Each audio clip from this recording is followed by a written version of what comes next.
மூஷிகவாகன மோதகஸ்த சாம்பரகர்ண விளம்பித சூத்ர வாமன ரூப மகேஸ்வரபுத்திர விக்ன விநாயக பாத நமஸ்தே. ஜெய் கணேச பாகிமா. ஸ்ரீ பகவதி யூடியூப் சேனல் நேயர்களுக்கு ஹரிஹர சர்மாவின் பணிவான நமஸ்காரங்கள். குரு வக்ரகதியில் இருந்தவர் வக்ர நிவர்த்தி ஆகிறார். அவர் வக்ர நிவர்த்தி ஆகக்கூடிய தேதி என்னன்னு கேட்டிங்கன்னா 11/2/2025 அன்னைக்கு வக்ர நிவர்த்தி பெறுகிறார். அப்போ இந்த வக்ர நிவர்த்தி பெற்றால் எப்படி இருக்கும் அப்படிங்கிறத பற்றி பார்க்கறதுக்காக சக்தி ஜோதிட குழுவின் சார்பாக அடியேன் சக்தி சோமையாகிய நானும் டாக்டர் ஆஸ்ட்ரோ KS ஐயங்கார் அவர்களும் டாக்டர் ஹரிஹர சர்மா ஐயா அவர்களும் வந்திருக்கின்றோம். இப்பொழுது நம்முடைய குரு வக்ர நிவர்த்தி பலன் அப்படின்னு சொல்கிற போது இந்த வக்ரமாகிற தேதி அன்னைக்கு கிரகங்கள் எந்த நிலையில் இருக்குது அப்படிங்கிறதெல்லாம் ஐயா டாக்டர் ஹரிஹர சர்மா ஐயா அவங்க சொல்லுவாங்க. நமஸ்காரம். நிகழும் மங்களகரமான குரோதி வருஷம். குரோதி வருஷத்துலேயும் பார்த்தோம் அப்படின்னாக்க தை மாதம் 29ஆம் தேதி இருக்கிறதுலையே வசந்த கிழமையான செவ்வாய்க்கிழமை அன்னைக்கு குரு வக்ர நிவர்த்தி அடைகிறாரு. குரு ஒவ்வொரு இதுக்கும் ராசிக்கு கிடக்கிறதுக்கு சற்றேறக்குறைய 360 நாள் ஆகும். ஏன் அப்படின்னு கேட்டிங்கனாக்க ஆங்கில கணக்குப்படி 365 நாள், லீப் வருஷம்னா 365 நாள், நம்மளுடைய தமிழ் பஞ்சாங்கத்துப்படி 360 நாள். அப்போ சற்றேறக்குறைய 9 நட்சத்திர பாதத்துக்கும் 9×4 36 வருஷம், 360 நாள். இந்த 360 நாளில் அவர் சற்றேறக்குறைய 4 மாதம் சற்றேறக்குறைய 120 நாள் வக்ரத்தில் இருந்துட்டார். வக்ரம் அப்படின்னாக்க பின்னோக்கி செல்வது அல்லது பலம் இழக்கக்கூடிய நாட்கள். இப்போ இந்த பலம் இழந்த நாட்களில் முடிச்சுட்டு திருப்பி குரு தன்னுடைய ரிஷப வீட்டில் பலம் பெறக்கூடிய நாள் அப்படின்றதான் வக்ர நிவர்த்தி நாள். இந்த வக்ர நிவர்த்தி அடையும் பொழுது என்னென்ன நற்பலன்கள் என்னென்ன தீபலன்கள் இருக்குது அப்படின்றத நம்ம விரிவாக ஒவ்வொரு ராசிக்கும் பார்ப்போம்.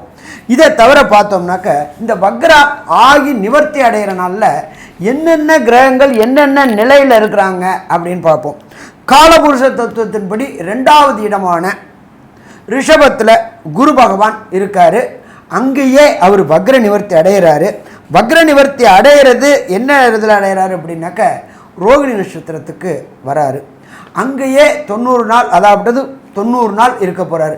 அடுத்த குரு பெயர்ச்சி அப்படின்றது 11 மே 2025 அன்னைக்கு அடுத்த குரு பெயர்ச்சி.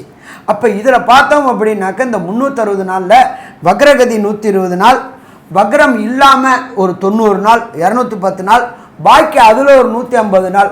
அப்போ டோட்டலாக பார்த்தா 240 நாள் குரு வக்ரம் இல்லாமல் இருந்தது, 120 நாள் வக்ரத்தோடு இருக்கிறது. வக்ர பலன்களை நீங்கள் இப்போ இந்த காலகட்டங்களில் அனுபவிச்சிருப்பீங்க. வக்ரம் பலம் இழந்தது. இப்போ வக்ரம் நிவர்த்தி ஆகக்கூடிய காலகட்டங்களில் என்னென்ன நற்பலன்கள் பார்ப்போம். காலபுருஷ தத்துவத்தின்படி 2வது ராசியான ரிஷபத்தில் குரு பகவானும், 3வது இடமான மிதுனத்தில் செவ்வாய் பகவானும், 6ஆம் இடமான கன்னியில் கேது பகவானும், இதை தவிர பெயர் அன்னைக்கு சூரிய பகவான் மகர சங்கரமணத்தில் மகரத்திலையும், புத பகவானும் சனி பகவானும் கும்பத்திலையும், சுக்கிரனும் ராகுவும் காலபுருஷ தத்துவத்தின்படி 12வது ராசியான மீனத்திலையும் இருக்கிறாங்க. இதில் என்ன ஒரு விசேஷம் அப்படின்னாக்க சுக்கிர பகவானை பொறுத்தளவுக்கு பரிவர்த்தனை யோகம் பெற்றிருக்கிறாரு. குருவோடைய வீட்டில் சுக்கிரனும் சுக்கிரனோட வீட்டிலேயே குருவும். அப்போ இதுக்கு என்ன பலன் அப்படின்னாக்க அந்தந்த கிரகங்கள் அந்தந்த இடத்துல ஆட்சி பெற்றதற்கு சமானம். அப்போ தனக்காரனான குரு, கலத்திரக்காரனான சுக்கிரன் அந்தந்த வீட்டில் ஆட்சி பெற்று பலம் பெற்று இருக்கிறாங்க. இந்த வக்ர நிவர்த்தி முடிஞ்ச விட்டு திருமண தடைகள், கடந்த காலகட்டங்களில் குரு வக்ரமாக இருந்ததுனால திருமண தடைகள் தாமதங்கள் ஏற்பட்டு இருந்த அத்தனை பேருக்குமே திருமண தடைகளும் தாமதங்களும் விலகக்கூடிய காலகட்டங்கள். சரி, இதை தவிர இந்த குரு நிவர்த்தி அடையக்கூடிய காலகட்டங்களில் நாம் செய்ய வேண்டிய எளிய பரிகாரங்கள் என்னென்ன, எல்லா ராசிக்காரங்களுமே இந்த சொல்லக்கூடிய எளிய பரிகாரங்களை செய்யலாமா? செய்யலாம். அது என்னென்ன எளிய பரிகாரம் அப்படின்றத டாக்டர் ஆஸ்ட்ரோ KS ஐயங்கார் அவங்க விரிவாகவும் விளக்கமாகவும் சொல்லுவாங்க. ஐயா, அற்புதமாக சொன்னீங்க. அதாவது குரு வக்ர நிவர்த்தி காலகட்டம்னு பார்த்தேன்னா இப்போ ஒரு 90 நாள் இருக்கார். அதாவது குரு ஒரு ராசிக்கும் ஒரு வருஷம் இருக்கக்கூடிய காலகட்டம். பொதுவாகவே 5ஆம் இடம், குருவிலிருந்து 5ஆம் இடத்துல சூரியன் இருந்து அவர் 8ஆம் இடம் 7ஆம் இடத்தை தாண்டி வரக்கூடிய காலகட்டத்தில் வக்ர நிவர்த்தி அடைகிறார். 9ஆம் இடம் வரக்கூடிய இடத்துல சூரியன் வரக்கூடிய இடத்துல வக்ர நிவர்த்தி அடைகிறார். இப்போ பார்த்தாலேயானால் குரு வக்ர நிவர்த்தி அடைகிறார், பெரிய விசேஷம். அதை தவிர சுக்கிரனோட பரிவர்த்தனை யோகமும் இருக்குது. இதனால் மிகப்பெரிய ஏற்றத்தை கொடுக்கக்கூடிய காலகட்டமாக போகிறது. இந்த காலகட்டத்தில் சில ராசிக்காரர்களுக்கு சற்று பிரச்சனைகள் இருக்கக்கூடும். அவர்களுக்கு பார்த்தீங்கன்னா எளிய பரிகாரம் அப்படின்னு சொல்லக்கூடியது குரு காயத்ரி மந்திரத்தை சொல்கிறது ரொம்பவும் நல்லது. குரு காயத்ரி மந்திரம் அப்படின்னு சொல்லக்கூடியது என்ன அப்படின்னா, ஓம் ரிஷபத்வஜாய வித்மஹே கிருணிஹஸ்தாய தீமஹி தன்னோ குரு பிரச்சோதயாத்து அப்படின்ற குரு காயத்ரி மந்திரமும், அதை தவிர இன்னொரு காயத்ரி மந்திரம் இருக்குது குருவுக்கு. அது ஓம் குருதேவாய வித்மஹே பிரம்மானந்தாய தீமஹி தன்னோ குரு பிரச்சோதயாத்து அப்படின்ற இந்த குரு காயத்ரி மந்திரத்தை ஒரு நாளைக்கு 3 முறையாவது சொல்லிட்டு வர்றதன் மூலியமாக உங்களுடைய பிரச்சனைகள் படிப்படியாக, அதாவது சூரியனை கண்ட பனி போல விலகக்கூடிய காலகட்டமாக இருக்கும். அதை தவிர பார்த்தேனால் இந்த சின்ன ஸ்லோகம்னு சொல்லக்கூடிய குரு பிரம்மா குரு விஷ்ணு குரு தேவோ மகேஸ்வரா குரு சாக்ஷாத் பரபிரம்மா தஸ்மை ஸ்ரீ குரவே நமஹா அப்படின்னு சொல்லக்கூடிய இந்த ஸ்லோகத்தையும் 3 தரம் ஒரு நாளைக்கு சொல்லிட்டு வர்றதன் மூலியமாகவும், அருகில் இருக்கக்கூடிய குரு பகவான் இல்லைன்னா தட்சிணாமூர்த்திக்கு நெய் விளக்கு 3 விளக்கு வியாழக்கிழமை போடுறதன் மூலியமாகவும், மஞ்ச வஸ்திரங்கள் தானம் கொடுக்கறதும் மஞ்சள் கலர் பழங்கள் தானம் கொடுக்கறதன் மூலியமாகவும் நிச்சயமாக இந்த குருவினால் ஏற்படக்கூடிய பிரச்சனைகள், குருவினால் ஏற்படக்கூடிய தடங்கல்கள் நிச்சயமாக இந்த மேஷம் முதல் மீனம் வரை இருக்கக்கூடிய ராசிக்காரர்களுக்கு விலகும். இதை தவிர பார்த்தேன்னா ஒரு குரு பிரச்சனைகள் இருக்கக்கூடியவர்களுக்கு, அதாவது எந்த ராசிக்காரர்களுக்கு பிரச்சனைகள் இருக்கோ அருகில் இருக்கக்கூடிய கோவிலில் போயிட்டு உங்களால் முடிஞ்ச அளவுக்கு தானங்கள் தர்மங்கள் கொடுக்கறதும், கல்விக்கு கூட கொஞ்சம் உங்களால் முடிஞ்ச அளவுக்கு செலவு பண்ணுறதும், நெய் தானம் கொடுக்கறதும் ஒரு பெரிய ஏற்றத்தையும் மாற்றத்தையும் உங்கள் வாழ்வில் நிச்சயமாக கொண்டு வந்து தரும். இப்போது மேஷம் முதல் மீனம் வரை ஒரு ராசியாக குருவினுடைய வக்ர நிவர்த்தி என்ன ஒரு பெரிய மாற்றத்தை ஏற்படுத்தும் அப்படின்றத ஒன்றொன்னா பார்க்கலாம். துலாம், சித்திரை, சுவாதி, விசாகம் இந்த 3 நட்சத்திரம் 9 பாதங்களை கொண்ட ராசி. ராசியின் அதிபதினு சொல்லக்கூடியவர் சுக்கிரன். இந்த குரு வக்ர நிவர்த்தியில் பார்த்தேன்னா பெரிய ஏற்றம் என்ன அப்படின்னா, உங்களுடைய ராசிநாதன் 6ஆம் இடத்தில் உச்சம் பெற்று போகிறார். 6ஆம் இடத்தில் உச்சம் பெற்று போகிறதுனால பெரிய ஏற்றம் கிடைக்கும். அதுவும் இந்த கலைத்துறையில் இருக்கிறவங்க, போட்டித் தேர்வில் எழுதுகிறவங்க, எந்த ஒரு விஷயத்திலும் புதிய கடன் எதிர்பார்த்து கொண்டு இருப்பவர்கள், இது எல்லாத்திலையுமே அவளுக்கு பெரிய வெற்றி கிடைக்கக்கூடிய காலகட்டம். இதை தவிர பார்த்தீங்கன்னா 8ஆம் இடத்துல குரு இருக்காரே சார், குரு 8ஆம் இடத்துல போய் இருக்கிறது எந்த அளவு சார் விசேஷமாக இருக்கும்? அவர் வக்கரகதி நிவர்த்தி ஆயிட்டார்னா எந்த அளவு இருக்கும்? உங்களுடைய ராசிக்கு 3, 6 அதிபதி, அதாவது 2 ஸ்தானத்தின் மறைவு ஸ்தானத்தின் அதிபதியே இன்னொரு மறைவு ஸ்தானத்தில் போகிறதுனால பெரிய ராஜயோகத்தை கொடுக்கக்கூடிய காலகட்டமாக அமைப்போகிறது. அதுவும் பரிவர்த்தனை யோகம் அடைந்தும் இன்னொரு மறைவு ஸ்தானத்திலே போய் உட்காரணும். அதனால் பார்த்தேனால் உங்களுக்கு போட்டியில் வெற்றி கிடைக்கும், எடுத்த காரியங்கள் நிறைவேறும். புதிய கடன் பார்த்து கொண்டிருந்தீர்களேனால் கண்டிப்பாக புதிய கடன் கிடைக்கக்கூடிய காலகட்டம். வெளியூர் வெளிமாநிலம் வெளிநாடு செல்லக்கூடிய பாக்கியங்கள் நிச்சயமாக உண்டு. அதுவும் கலைத்துறையில் இருக்கிறவங்களுக்கு புதுசாக அவங்களுக்கு, அதாவது சின்ன திரை பெரிய திரை இந்த மாதிரியான விஷயங்கள் இருக்கிறவங்களுக்கு நிச்சயமாக புதுசாக அக்ரிமெண்ட் சைன் ஆகக்கூடிய வாய்ப்புகள் இந்த காலகட்டத்தில் அமைய போகிறது. புதிய உச்சத்தை தொடக்கூடிய வாய்ப்புகள் இந்த கலைத்துறையில் இருக்கிறவங்களுக்கு நிச்சயமாக வரும். இந்த காலகட்டத்தில் பார்த்தேலையானால் உங்களுடைய ராசிக்கு 8ஆம் இடத்துல குரு பகவான் போயிருக்கார். குரு பகவான் 8ஆம் இடத்துல இருந்தாலும் உங்களுடைய ராசிக்கு 12, 2, 4 இந்த 3 இடத்தையும் பார்க்குறார். இந்த காலகட்டத்தில் பெரிய ஏற்றங்கள் உங்களுக்கு வரப்போகுது.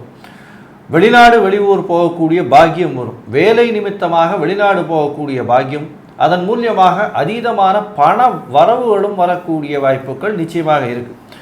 உங்களுடைய ராசிக்கு பார்த்தீங்கன்னா இந்த சித்தர்கள் யோகிகள் பீடம் இதெல்லாம் போயிட்டு வரக்கூடிய காலகட்டமாக அமையும். சொந்த கிராமத்துக்கு போயிட்டு வரக்கூடிய காலகட்டமாக அமையும். அது தவிர சுப செலவுகள் வரக்கூடிய வாய்ப்புகள் நிச்சயமாக உண்டு. பண வரவிற்கு பஞ்சம் இருக்கவே இருக்காது. ஏன்னா தனக்காரகனே தனஸ்தானத்தை பார்க்கறது பெரிய விசேஷம். இதை தவிர பார்த்தீங்கன்னா எடுத்த முயற்சிகள் எல்லாமே வெற்றி பெறும். ஏன்னா ராசிநாதன் உச்சம் பெற்று போகிறார். அதனால் எடுத்த முயற்சிகள் எல்லாமே வெற்றி பெறக்கூடிய வாய்ப்பு நிச்சயமாக உண்டு. இந்த காலகட்டத்தில் உங்களுடைய ராசிக்கு 8ஆம் இடத்தில் இருக்கக்கூடிய குரு அதை சுபப்படுத்தியும் 8ஆம் இடத்திலிருந்து அவர் அவருடைய பார்வையான 5, 7, 9 பார்வைகள் எந்த விதமான ஏற்றம் இருக்கும். ஒருவேளை வெளிநாட்டில் போய் வாழக்கூடிய தகுதியையும், வெளிநாட்டினுடைய சிட்டிசன்ஷிப் வாங்கக்கூடியதும், பர்மனன்ட் ரெசிடென்ட்ஷிப்பு, க்ரீன் கார்டு இந்த மாதிரி அமெரிக்காவில் வாங்கக்கூடிய வாய்ப்புகளும் இருக்கிறதா அப்படின்றத பற்றி டாக்டர் ஹரிஹர சர்மா ஐயா கிட்ட கேட்கலாம். ஐயா நல்லா அற்புதமாக சொன்னீங்க. எப்பொழுதுமே பொறுத்தளவுக்கு தனக்காரங்கனான குரு மறையிறது அவ்வளோ சிறப்பாக அப்படின்னாக்க அவ்வளோ சிறப்பு இல்லை. ஆனாலும் துளாராசிக்கு பொறுத்தளவுக்கு அசுரகுருவோட வீட்டில் தேவகுரு இருக்கார். சரி, ஒன்று.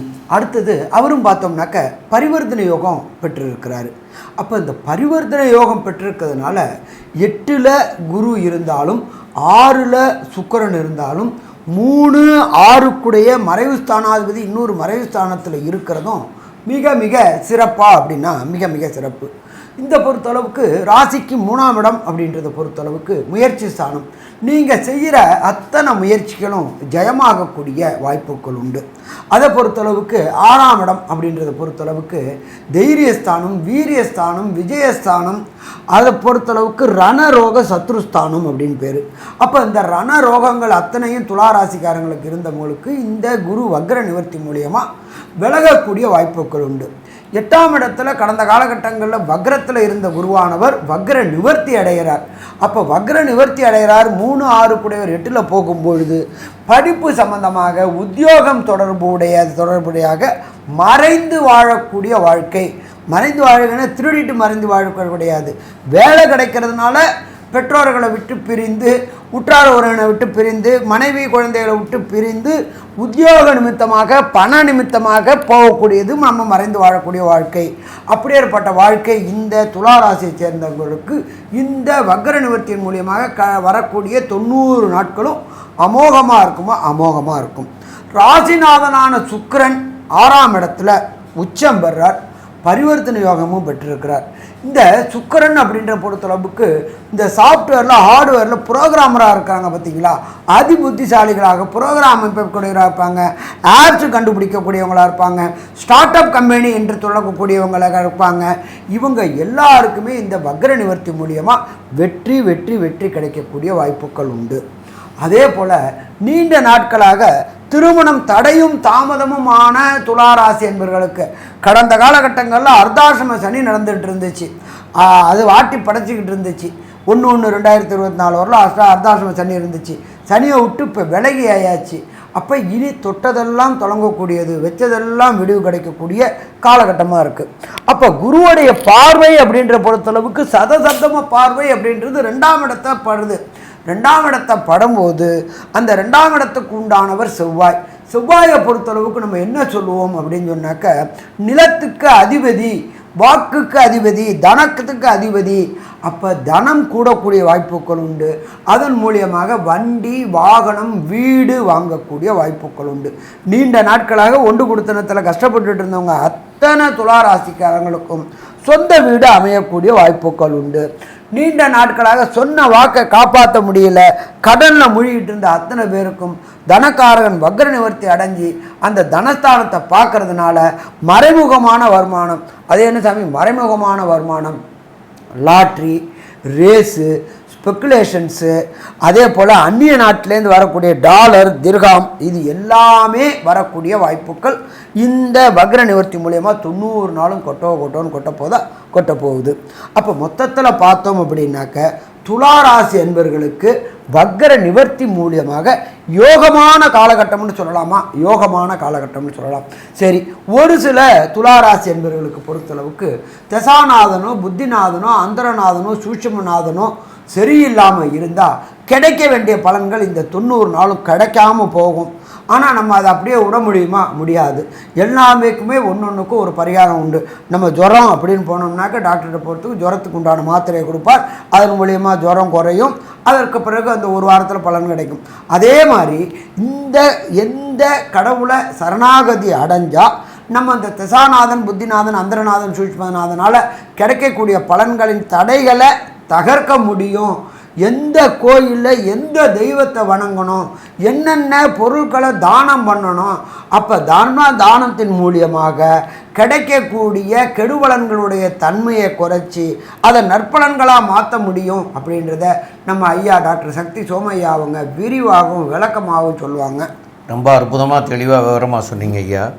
இப்போது இந்த குரு வந்து கோதண்ட ராகுவாக இருக்கார், 6ஆம் இடத்துல இருக்கார். 6ஆம் இடத்துல இருக்கிற ராகு வந்து மிகப்பெரிய வலிமையை கொடுக்கக்கூடியவர். அப்போ கோதண்ட ராகுவாக இருக்கார். இது காலம் வரைக்கும் வக்கரத்தில் இருந்த குரு இப்போ வக்கர நிவர்த்தி ஆகிட்டார். அதனாலையும் 12ஆம் இடத்துல கேது இருக்கிற காரணத்தினாலையும் அவங்களுக்கு இப்போ வந்து நல்ல ஒரு அறிவு, ஆற்றல், திறமைகள்லாம் கூடி புதிய புதிய முயற்சிகள்லாம் செய்யக்கூடிய வாய்ப்புகளை எல்லாம் ஏற்படுத்தி கொடுக்கக்கூடிய வாய்ப்புகள்லாம் மிக மிக அதிகமாக இருக்கிறது. ஏன்னா 6ஆம் இடத்துல கோதண்ட ராகுவாக இருந்து 12ஆம் இடத்துல கேது, 12ஆம் இடத்துல கேது இருந்தால் என்னங்கிறது உங்களுக்கே தெரியும். அப்போது அதெல்லாம் சிறப்பான அம்சமாக இப்போ இருக்குது. சரி, இப்போ வந்து உங்களுக்கு வந்து இந்த தசாநாதனோ புத்திநாதனோ அந்தரநாதனோ சூட்சமநாதனங்களோ சரியில்லாமல் இருக்கும் பட்சத்தில் இந்த குருவனுடைய வக்கர நிவர்த்தியினால் நீங்கள் வந்து போக வேண்டிய ஸ்தலம் அப்படின்னு சொல்லக்கூடியது வந்து இங்கே சென்னைக்கு பக்கத்தில் தக்கோலம்னு ஒரு ஸ்தலம் இருக்குது. அங்கே வந்து சலகண்டேஸ்வரர் அப்படின்னு ஒரு பெருமாள் இருக்கார். அவரை போய் வழிபட்டுட்டு வர்றது நல்லது. அதுலேயும் வியாழக்கிழமைகளில் போய் வழிபடுறது நல்லது. அர்ச்சனை பண்ணலாம், 3 தீபங்கள் ஏற்றி வழிபடலாம். இதெல்லாம் பண்ணுறது வந்து சால சிறந்ததாக இருக்கும். அதனால் வரக்கூடிய விளைவுகளிலிருந்து நீங்கள் நன்மைகள் பெற முடியும். மேலும் வந்து குருவுக்கு வந்து தான தர்மங்கள் அப்படின்னு செய்கிறது வந்து அவருக்கு ரொம்ப பிடிச்சதான செயல். அப்போ தான தர்மங்கள் செய்யக்கூடிய செயல் அப்படின்னு சொன்னால் குரு அப்படின்னு சொன்னாலே என்ன சொல்லுவாங்கன்னு கேட்டால், அதாவது இந்த வாத்தியார் அப்படின்னு சொல்லுவாங்க. அதுபோல் இந்த அந்தணர்கள் அப்படிங்கிறது, குருனா அந்தணர்னு ஒரு இது உண்டு. அப்போ இந்த அந்தணர்களுக்கு போயிட்டு பசு நெய் வாங்கி கொடுக்கறது வந்து ரொம்ப சிறப்பாக இருக்கும். அந்த பசு நெய் வாங்கி கொடுத்து அவங்க காலில் விழுந்து ஆசீர்வாதம் வாங்கிக்கிறது கூட மிக மிக சிறப்பாக இருக்கும். அதுகளை பண்ணலாம். மேலும் வந்து ஏழை எளிய மக்களுக்கு வஸ்திரதானம்ங்கிறது வந்து பெண்களாக இருந்தால் சேலையோ, ஆண்களாக இருந்தால் வேஷ்டி சட்டை துணிமணிகள் வாங்கி கொடுக்கறது, இதெல்லாம் பெரிய தர்மத்துக்கு வந்து உங்களுக்கு கிடைக்கும். இந்த தர்மம் வந்து தலை காக்கும் அப்படிம்பாங்க. தர்மம் வந்து நீங்கள் செய்ததனுடைய பலன் வந்து 3 தலைமுறைக்கு கூட அது வந்து தலை காக்கும்னு சொல்லுவாங்க. 3 தலைமுறையை காப்பாற்றி விடும் அப்படின்னு செய்த தர்மங்கள். அப்போ நீங்கள் செய்துட்டு போனீங்கன்னா அது உங்களுடைய சந்ததிகளுக்கெல்லாம் வந்து மிகப்பெரிய வலிமையாக இருக்கக்கூடிய வாய்ப்புகள் உண்டு. அதனால் தான தர்மங்கள் நிறைய பண்ணுங்கள். படிக்கிற குழந்தைகளுக்கு நோட்டு புஸ்தகங்கள் வாங்கி கொடுங்க, பேனா பென்சில் வாங்கி கொடுங்க, படிக்கிறதுக்கு வேண்டிய பொருள்களை வாங்கி கொடுங்க. அது மாதிரி ஒரு மடாதிபதிகளை போய் பார்த்துட்டு வாங்க. இதெல்லாம் பண்ணினீங்கன்னா கண்டிப்பாக வந்து உங்களுடைய தலைமுறையே சிறப்பாக இருக்கும். அப்போது அந்த தான தர்மங்கள் பண்ணுங்கள். மேற்கொண்டு உள்ள விவரங்களை நம்முடைய டாக்டர் ஆஸ்ட்ரோ கேஎஸ் ஐயங்கார் அவங்க சொல்லுவாங்க. துலா ராசி நல்ல ஒரு ஏற்றமான காலம். மறைந்த ஸ்தானாதிபதி இன்னொரு மறைவு ஸ்தானத்தில் இருப்பது ஏற்றம்.